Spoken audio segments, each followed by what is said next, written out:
ದೀಪು ಸತ್ತಿಲ್ಲ, ಅವಳು ಇನ್ನೂ ಬದುಕೇ ಇದ್ದಾಳೆ ಅಂತ ಅನ್ಕೊಂಡಿರೋರು ಅದು ಯಾಕೆ ಇನ್ನೊಂದು ಮದುವೆಗೆ ಒಪ್ಕೊಂಡ್ರಿ ಅಳಿ ಅಂದ್ರೆ?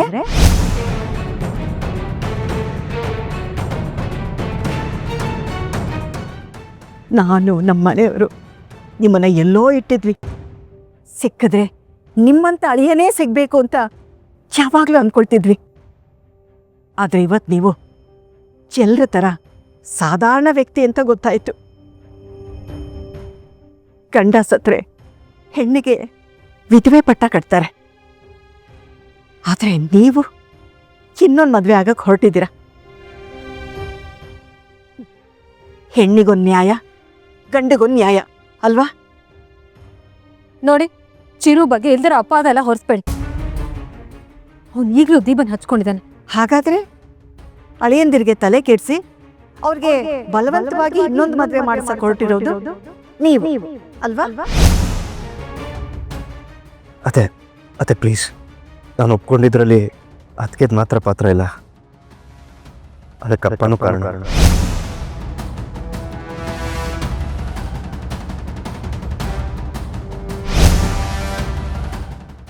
ಹೋ, ಇದರಲ್ಲಿ ಬೀಗ್ರ ಪಾತ್ರನೂ ಇದೆಯಾ?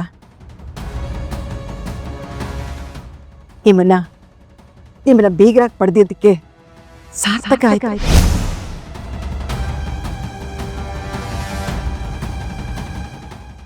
ದೀಪ ಸತ್ತಿಲ್ಲ, ಅವಳು ದಿಶಾ ರೂಪದಲ್ಲಿ ಜೀವಂತವಾಗಿದ್ದಾಳೆ ಅಂತ ನಿಮಗೆ ಹೇಗೆ ಅರ್ಥ ಮಾಡಿಸ್ಲಿ ಬೇಗ್ರೆ?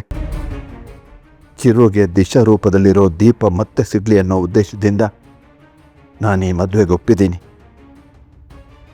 ಅವ್ರ ಪರಿಸ್ಥಿತಿ ನೋಡಿ ಅವ್ರ ಆಸೆ ಪ್ರಕಾರ ಈ ನಿರ್ಧಾರ ತಗೋಬೇಕಾಯ್ತೆ ಹೊರತು ಬೇರೇನೂ ಕಾರಣ ಇಲ್ಲ.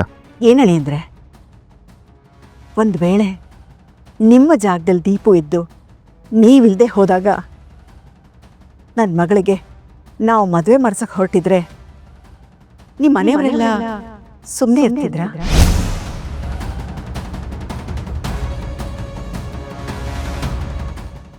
ಗಂಡ ಹೆಂಡತಿ ಮಧ್ಯದಲ್ಲಿ ಯಾರೋ ಒಬ್ರು ತೀರ್ ಹೋದಾಗ ಅವ್ರ ನೆನಪಲ್ಲೇ ಜೀವನ ಪೂರ್ತಿ ಕಳಿಬೇಕು ಅಂತ ನಾನು ಹೇಳ್ತಾ ಇಲ್ಲ. ಅವ್ರಿಗೆ ಇನ್ನೊಂದು ಮದುವೆ ಆಗೋ ಸ್ವಾತಂತ್ರ್ಯನೂ ಇದೆ. ಆದರೆ ನನ್ನ ಮಗಳು ಸತ್ತು 1 ತಿಂಗಳೂ ಆಗಿಲ್ಲ. ನಿಮ್ಮ ಮನೆಯವ್ರು ಯಾರು ಅವಳು ಕಾರ್ಯನೂ ಮಾಡಿಲ್ಲ.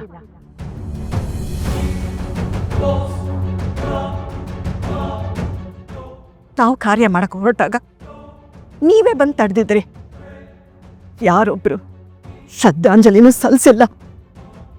ಅಂಥದ್ರಲ್ಲಿ ಇಷ್ಟು ಬೇಗ ಯಾವ ಪುರುಷೋತ್ತಕ್ಕೆ ಮದುವೆ ಆಗ್ತಿದ್ದೀರಾ? ಇದು ನಿಮಗೆ ಸರಿ ಅನ್ಸುತ್ತಾ? ನ್ಯಾಯ ಅನ್ಸುತ್ತಾ?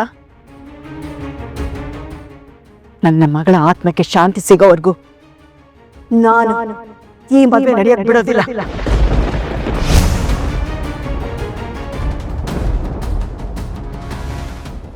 ದಿಶಾನ ಮದುವೆ ಆಗಲ್ಲ ಅಂತ ಅಳಿಯಂದ್ರು ಹೇಳೋವರೆಗೂ ನಾನು ಇಲ್ಲೇ ಧರಣಿ ಕೂತಿರ್ತೀನಿ.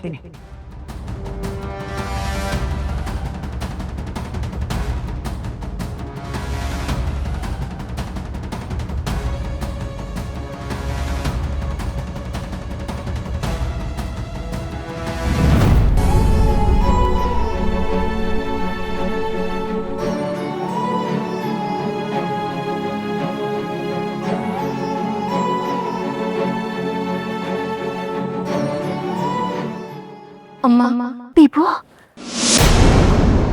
ಏಯ್, ನೀನ್ ಯಾಕೆ ನನ್ನನ್ನು ಅಮ್ಮ ಅಂತ ಕರಿತೀಯ? ಅವತ್ತೇ ಹೇಳ್ದೆ ತಾನೆ ಹಾಗೆ ಕರಿಬೇಡ ಅಂತ.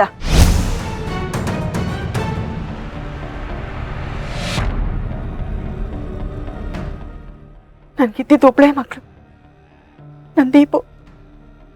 ನನ್ನ ಮಗಳು ಸಾವಿನ ನೆಪ ಇಟ್ಕೊಂಡು ನಮ್ಮನೆಗೆ ಬಂದು ನನಗೆ ಸಾಂತ್ವನ ಹೇಳಿ ಈಗ ನನ್ನ ಅಳಿಯನ್ನೇ ಮದುವೆ ಆಗಕ್ಕೆ ಹೊರಟಿದ್ಯಾ?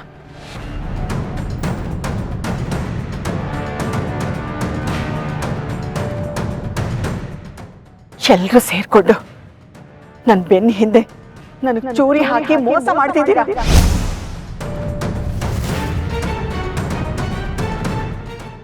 ಇಲ್ಲ ಅಮ್ಮ, ನನ್ನ ಚಿರಾಗ್ ಅವ್ರನ್ನ ಮದ್ವೆ ಆಗೋದ್ರಿಂದ ಯಾರಿಗೂ ಮೋಸ ಆಗಲ್ಲ. ದೀಪ ಅವ್ರಿಗೂ ಮೋಸ ಆದಂಗ ಆಗಲ್ಲ. ಮುಚ್ಚೆ ಬಾಯಿ.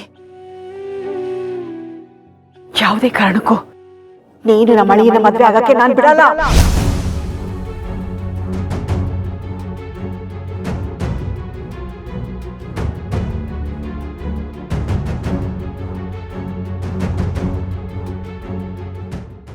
ಈ ಮದುವೆ ನಡೆಯುತ್ತೆ.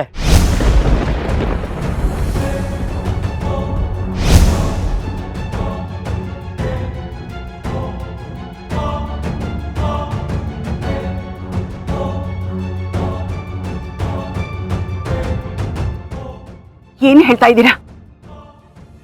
ನಮ್ಮ ಅಳಿಯಂದ್ರು ನಮ್ ದೀಪನ ಮರ್ತು ಇವಳನ್ನ ಮದ್ವೆ ಆಗ್ಬೇಕಾ? ಇದಕ್ಕೆ ನಿಮ್ಮ ಒಪ್ಪಿಗೆ ಇದೆಯಾ? ಹೌದು. ನನ್ನ ಮಗಳು ಇಲ್ಲ ಅನ್ನೋ ಕಾರಣಕ್ಕೆ ಅವಳ ನೆನಪಿನಲ್ಲೇ ನಮ್ಮ ಅಳಿಯಂದ್ರು ಇನ್ನೆಷ್ಟು ದಿನ ಅಂತ ಕೊಡಬೇಕು?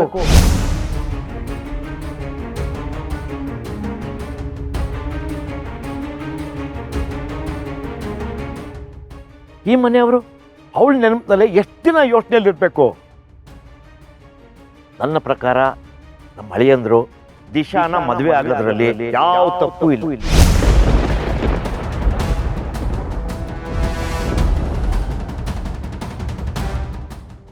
ಒತ್ತಲ ನೀನು ಈ ಮನೆಗೆ ಬಂದು ಈ ಥರ ನಡ್ಕೊಳ್ಳೋದು ನನಗಿಷ್ಟ ಇಲ್ಲ. ನಡಿ, ನಮ್ಮ ಮನೆಗೆ ಹೋಗೋಣ. ಆದ್ರೆ ಇಷ್ಟು ದಿವಸ ಇದ್ದಿದ್ ನಮ್ ಬೀಗ್ರ ಸಂಬಂಧ ಇಲ್ಲಿಗೆ ಮುಗಿಯುತ್ತಾ? ಇವ್ರ್ಯಾರು ನಾವ್ಯಾರನ? ಕೆಲವು ಸಂಬಂಧಗಳನ್ನ ಯಾವ ರೀತಿ ಅರ್ಥ ಮಾಡ್ಕೋಬೇಕೋ ಗೊತ್ತಾಗಲ್ಲ. ಸದ್ಯಕ್ಕೆ ಅಳಿಯಂದ್ರು ಅವ್ರ ಮನೆಯವ್ರು ಒತ್ತಾಯದ ಮೇಲೆ ಮದುವೆ ಆಗಿ ಅವ್ರ ಜೀವನ ಅವ್ರು ನೋಡ್ಕೋತಾರೆ.